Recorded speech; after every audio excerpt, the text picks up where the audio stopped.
Hello there, good morning, good afternoon, and good evening. Now for this video, let's talk about how to recover deleted channel in Telegram. Now for example, this is going to be a channel I'm currently joined with. And by the way, this is going to be how it looks like for your Telegram application. So let me just try leaving this one. So click delete right there, leave channel. As you can see, there is a 5-second undo button.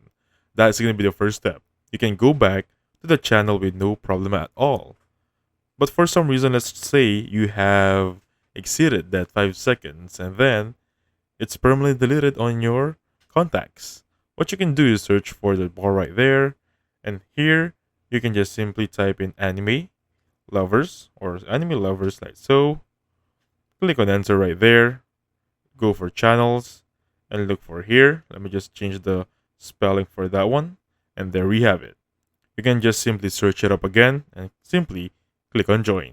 And welcome back, right? So thank you so much for watching. I'll catch you on the next one.